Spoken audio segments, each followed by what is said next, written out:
Nah, memasuki bagian yang kedua itu adalah judulnya adalah perebutan hegemoni Portugis dan Spanyol di Eropa. Jadi, apa yang dimaksud dengan hegemoni? Tadi Bapak sudah sampaikan, hegemoni itu adalah kekuasaan. Jadi dalam hal ini, waktu itu Portugis dan Spanyol, dua negara besar di Eropa, yang awalnya itu adalah bisa dikatakan mencari atau mencoba mencari wilayah-wilayah baru. Jadi memperebutkan kekuasaan yang berada di Eropa. Nah, bagaimana cerita yang terjadi waktu itu? Kita bisa lihat di sini pada abad ke-15 sampai dengan abad ke-16 dapat dikatakan itu adalah zaman penjelajahan atau Age of Discovery bagi negara-negara di Eropa. Jadi waktu itu negara-negara di Eropa itu memang bisa dibilang negara-negara yang mencoba untuk berani mencari daerah-daerah baru. Nah, salah satu negara yang menjadi pelopor ya, atau perintis untuk keluar Eropa itu adalah Portugis. Jadi waktu itu rute perjalanan yang dilakukan Portugis itu dimulai dari pantai barat Afrika. Kalian bisa lihat di slide sebelumnya bagaimana rute yang dilakukan oleh Bartholomeus Dias. Nah, selanjutnya negara-negara lain pun ingin mencoba seperti apa yang dilakukan oleh Portugis. Kemudian ini mungkin kalian sudah bisa lihat bagaimana rute yang dijalankan oleh Portugis waktu itu.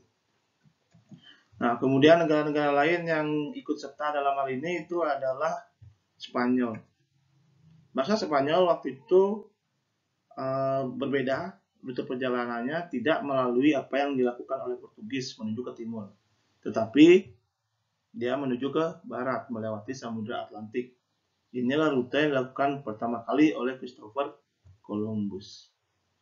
Nah, tujuannya di sini waktu itu bisa dibilang memang dapat dikatakan bahwa kedua negara itu adalah seperti halnya kucing sama anjing. Jadi memang terjadi persaingan antara Portugis dan Spanyol dalam hal ini. Nah, karena di Eropa waktu itu bisa dibilang pemerintahan di Eropa itu juga masih dalam hal ini mematuhi keputusan-keputusan dari gereja, dalam hal ini adalah gereja Katolik. Dan dua negara besar ini yaitu Portugis dan Spanyol itu adalah masih di bawah naungannya gereja Katolik atau di bawah naungannya Paus. Nah, Paus akhirnya menjadi penengah antara persaingan kedua negara tersebut.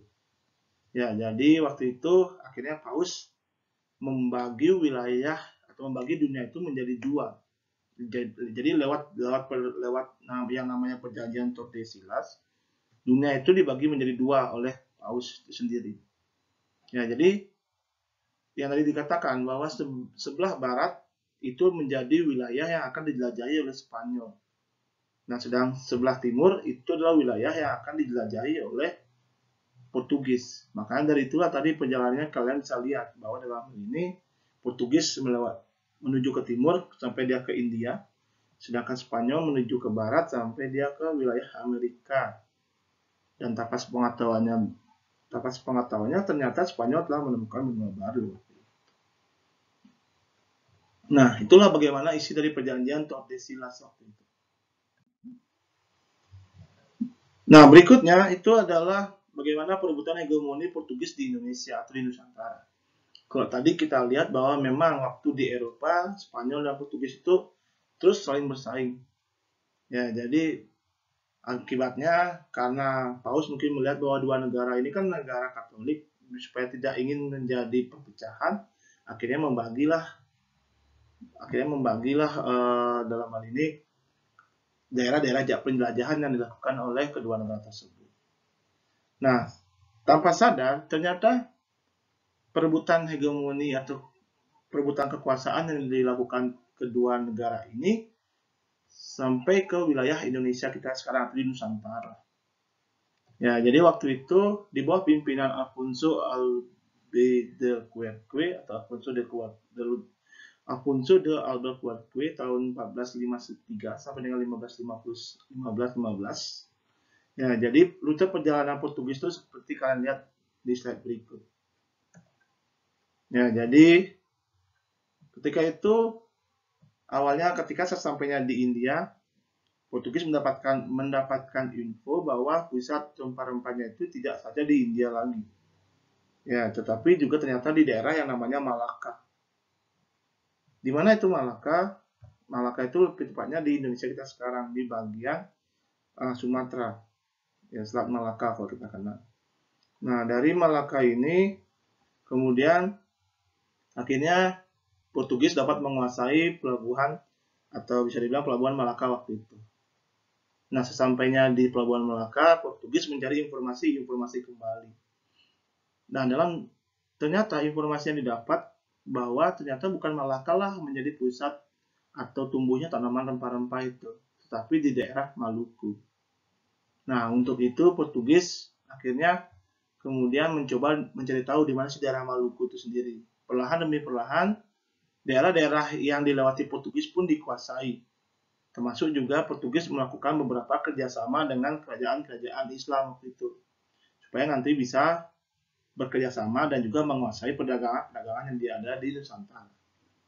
Ya, jadi setelah menguasai Malaka, Portugis kemudian bekerjasama dengan Pajajaran.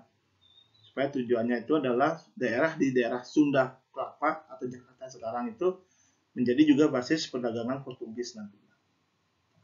Nah, waktu itu kemudian setelah bekerja sama dan bisa memenangkan persaingan dengan Demak, jadi waktu itu Pajajaran itu bisa dibilang sedang bersaing atau sedang perang melawan Kerajaan Demak.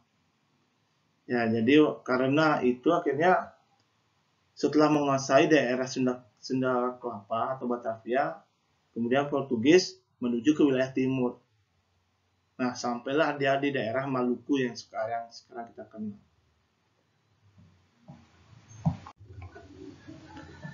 Nah, sesampainya di Maluku, Portugis mendapati bahwa daerah tersebut juga hampir mirip seperti halnya daerah di Sunda Kelapa. Jadi ada dua negara yang waktu itu sedang berperang memperebutkan wilayah perdagangan atau memperebutkan daerah-daerah perdagangan rempah-rempah. Yaitu adalah antara Ternate dengan Tidore. Nah, sesampainya di Maluku, Portugis juga akhirnya bekerja sama dengan Ternate untuk mau mengalahkan Tidore waktu itu, atau untuk membantu Ternate untuk melawan Tidore. Nah, setelah itu, apa yang terjadi? Dalam peperangan tersebut, akhirnya dapat dikatakan Tidore berhasil dikalahkan, dan Ternate menjadi pemenang untuk penguasaan Maluku itu sendiri. Nah, jadi di sini bisa dibilang Portugis akhirnya bisa dapat bekerja sama dengan Ternate, termasuk juga dalam hal perdagangan. Nah, lambat laun, perebutan Portugis selama di Nusantara ataupun di Maluku itu sendiri akhirnya bisa dibilang cukup sementara, ya, karena waktu itu ternyata Portugis ketahuan belangnya. Ya, jadi waktu itu ternyata Portugis banyak melakukan tindakan-tindakan yang di luar dari apa yang dilakukan kerjasama yang terjadi antara Ternate dengan Portugis waktu itu. Nah, akhirnya Ternate pun berpihak menjadi lawan untuk melawan Portugis. Nah, saat itu datanglah Belanda. Jadi Belanda di sini akhirnya tahu. Jadi bisa dibilang Belanda mencari kesempatan dengan cara apa? Dengan cara bekerja sama dengan Ternate untuk melawan Portugis. Sampai akhirnya Portugis pun dikalahkan dan Belanda bisa bekerja sama dengan Ternate dalam hal perdagangan waktu itu. Nah, ini ada beberapa benteng peninggalan benteng peninggalan Portugis semasa Portugis berada di wilayah Maluku, seperti Sao Paulo, kemudian juga benteng Gamalama. Lalu bagaimana kekuasaan Spanyol waktu itu? Nah, waktu itu Spanyol, kalau kalian tahu bahwa dari rute perjalanan yang dilakukan Spanyol, ya, jadi rute perjalanannya kenapa kok bisa Spanyol tiba-tiba sampai ke Indonesia? Ini juga tidak lain dari apa yang dilakukan Spanyol waktu itu. Jadi setelah dia mengetahui daerah Amerika itu bukan daerah penghasil rempah-rempah, kemudian Spanyol berangkat lagi ke wilayah barat.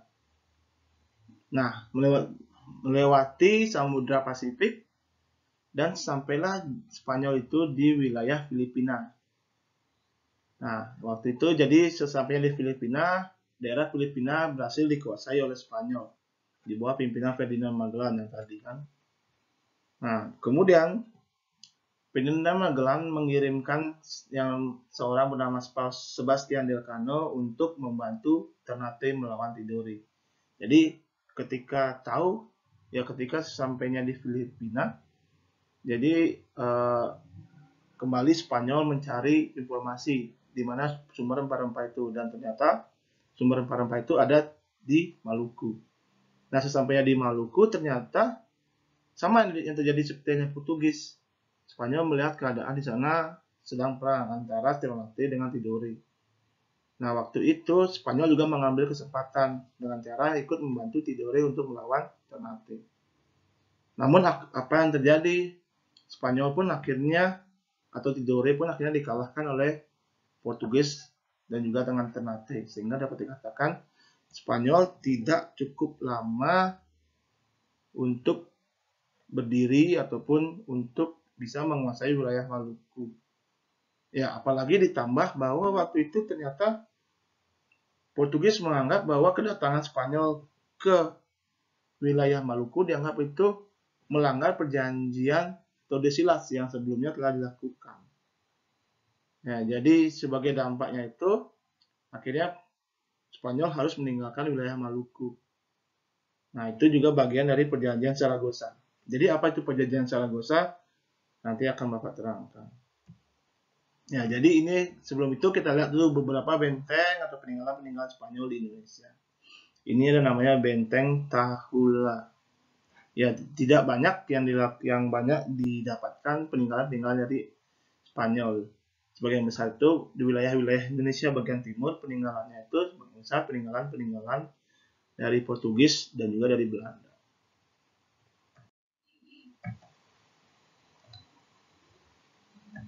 Nah, tadi Bapak sampaikan ke kalian, waktu itu ketika kedatangan Spanyol ke Maluku, Portugis menganggap bahwa Spanyol itu telah melanggar perjanjian Tordesillas yang telah dilakukan atau yang telah disepakati waktu itu di Eropa. Nah, kembalilah di sini ketika itu Portugis mengadukanlah kembali ke gereja atau ke Paus. Nah, sesampainya di hadapan Paus, akhirnya Paus kembali menengahi antara kedua negara ini sendiri. Ya, jadi lewat perjanjian baru yang dikenal dengan namanya perjanjian Zaragoza. Ya, jadi akhirnya Spanyol harus meninggalkan wilayah Maluku. Sedangkan Portugis tetap menguasai, ya dalam hal ini adalah tetap stay atau diam di wilayah Maluku itu sendiri. Ya, itu salah satu isi dari perjanjian Zaragoza. Nah, jadi kalau kalian bisa lihat ini adalah peta yang dibuat oleh Paus. Jadi bisa dibilang waktu itu memang dunia ini menjadi bagian dari wilayah Eropa waktu itu, atau bisa dibilang menjadi bagian dari wilayah Katolik sebelum kedatangan Belanda dan juga Inggris waktu itu. Ya, jadi garisan ini adalah yang namanya garis perjanjian dari Tordesillas, karena waktu itu wilayah barat sini menjadi wilayah kekuasaan Spanyol, kemudian wilayah timur menjadi wilayah kekuasaan dari Portugis. Nah, selama perjalanannya ternyata tadi saya katakan, jadi kembali saya sampaikan, Spanyol kemudian berangkat ke timur karena Amerika dianggap bukan sebagai penghasil rempah-rempah, meskipun orangnya itu mirip seperti dengan orang-orang yang ada di India.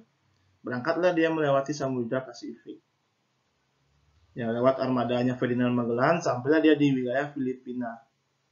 Nah, waktu itu memang Portugis tidak mengetahui Spanyol sudah ada di sana. Ya, karena memang Portugis lagi sibuk mengurusi beberapa pelabuhan yang ada di Malaka dan juga membantu pajajaran melawan Demak. Nah, sedangkan pada akhirnya setelah itu sampailah di Maluku. Nah, sampai di Maluku ini tanpa sadar ternyata mereka ketemu lagi. Ya, karena udah lama LDRan, tiba-tiba mereka ketemu lagi. Inilah bisa dibilang juga menjawab pertanyaan akhirnya bahwa menyatakan bahwa bumi itu bulat. Ya, kemudian akhirnya Paus kembali membagi dunia ini ya menjadi yang namanya garis Tordesillas. Jadi wilayah Spanyol itu hanya mencakup wilayah sini sampai dengan Amerika. Kemudian wilayah ini adalah wilayah bagian dari Portugis.